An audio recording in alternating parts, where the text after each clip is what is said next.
ফামা লানা ফিহা মিনাল আজরি ইয়া রাসূলুল্লাহ, ইয়া রাসূলুল্লাহ আমরা যদি কোরবানি করি আমাদের লাভ কি?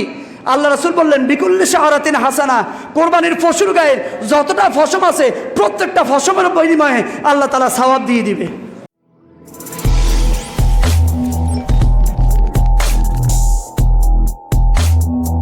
ইমাম আজম আবু হানিফা রহমতুল্লাহ আলাইহি তিনি বলেছেন যে কোরবানি করা হলো ওয়াজিব, কোরবানি করা হলো কি? ওয়াজিব। আর হাদিসের ভিতরে এসেছে যেমন আল মুজামুল কাবির লিত-তাবরানী এর 4935 নম্বর হাদিস, আল মুজামুল কাবির লিত-তাবরানী এর 4935 নম্বর হাদিস। হযরত যায়েদ ইবনে আরকাম রাদিয়াল্লাহু তাআলা থেকে বর্ণিত, তিনি বলেন সাহাবায়ে কেরাম জিজ্ঞেস করলেন ইয়া রাসূলুল্লাহ মা হাযিহিল আযাহি, আমরা যে কোরবানিটা করতেছি এই কোরবানিটা কি? আল্লাহ রাসূল বললেন সুন্নাত আবিকুম ইব্রাহিম, এটা তোমাদের জাতির পিতা মুসলিম মিল্লাতের পিতা ইব্রাহিম আলাইহিস সালাতু ওয়াস সালামের কি সুন্নাত। সাহাবায়ে কেরাম বললেন ফামা লানা ফিহা মিনাল আজরি ইয়া রাসূলুল্লাহ, ইয়া রাসূলুল্লাহ আমরা যদি কোরবানি করি আমাদের লাভ কি? আল্লাহ রাসূল বললেন বিকুল্লি শাহরাতিন হাসানা, কোরবানির পশুর গায়ে যতটা ফসম আছে প্রত্যেকটা ফসমের বিনিময়ে আল্লাহ তাআলা সওয়াব দিয়ে দিবে। এই কোরবানি কাদের উপরে ওয়াজিব? এক নম্বর আইয়াকুনা মুসলিমা, মুসলমান হইতে হবে। কাদের উপরে কোরবানি ওয়াজিব? আইয়াকুনা মুসলিমা, কি হইতে হবে? মুসলমান। কোনো কাফের উপরে, কোনো মুশরিকের উপরে, কোনো ইহুদি খ্রিস্টানের উপরে কোরবানি কি নয়? ওয়াজিব বা সুন্নত নয়। দ্বিতীয় নম্বর আইয়াকুনা হুররান, স্বাধীন হতে হবে। কোনো কয়েদি, কোনো আসামি অথবা স্বাধীন নয়, যিনি আটক রয়েছেন এরকম ব্যক্তির উপরে কোরবানি ওয়াজিব বা সুন্নত কি নয়।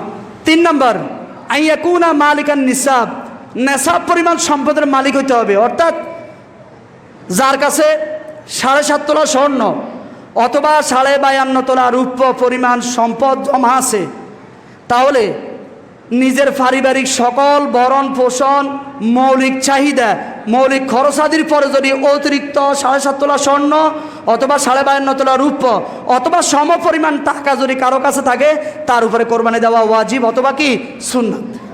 তবে হ্যাঁ, অন্যান্য কতিপয়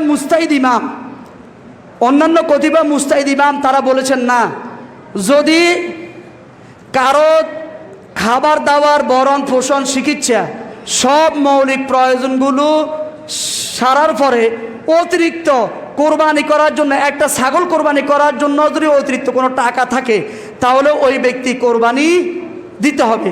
কারণ রাসূল সাল্লাল্লাহু আলাইহি ওয়াসাল্লাম বলেছেন মান ওয়াজাদা লাহু সাআতান ওয়া লাম ইউদাহি ফালা ইয়াকরাবান্না মুসাল্লানা, যার অতিরিক্ত ব্যয়ভার বহন করার পরে, সব ব্যয়ভার বহন করার পরে একটা বকরিও কোরবানি দেওয়ার সামর্থ্য রাখে, সে যদি কোরবানি না করে ফালা ইয়াকরাবান্না মুসাল্লানা, সে যেন ঈদের দিন ঈদগাহে কি না আসে। এই দৃষ্টিকোণ থেকে কতিপয় মুস্তাহিদ ইমাম তারা বলেছেন যে না, যদি সামগ্রিক ব্যয়ভার বহন করার পরে, খরচাদি সব কিছু বহন করার পরে একটা ছাগল একটা বকরি কোরবানি দেওয়ার সামর্থ্য থাকে তাহলে তিনি কি দিবেন? কোরবানি। বর্তমান বাংলাদেশে ওলামায়ে হক যারা রয়েছেন, যারা ফিকহি মাসালাগুলো নিয়ে গবেষণা করেন, তারাও এটাই সিদ্ধান্ত দিয়েছেন। এই দৃষ্টিকোণ থেকে 1 নম্বরে মুসলমান হওয়া, 2 নম্বরে স্বাধীন হওয়া, 3 নম্বরে নেশাব পরিমাণ সম্পদ অথবা মৌলিক খরচ বহন করার পরে যদি একটা বকরি কোরবানি দেওয়ার সামর্থ্য থাকে তিনি কোরবানি দিবেন।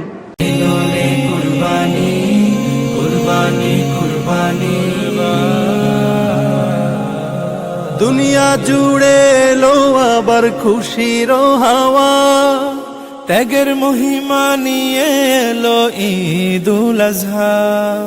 দুনিয়া জুড়ে এলো আবার খুশির হাওয়া, ত্যাগের মহিমা নিয়ে এলো ঈদুল আজহা। আনন্দে মন যেন ছুঁয়ে যায় আকাশ, আগামীর পথে আসে সুখের বাতাস। আনন্দে মন যেন ছুঁয়ে যায় আকাশ, আগামীর পথে আসে সুখের বাতাস। বিলিয়ে দেব কোরবানির প্রাণী, ধুয়ে মুছে সাফ হবে সকল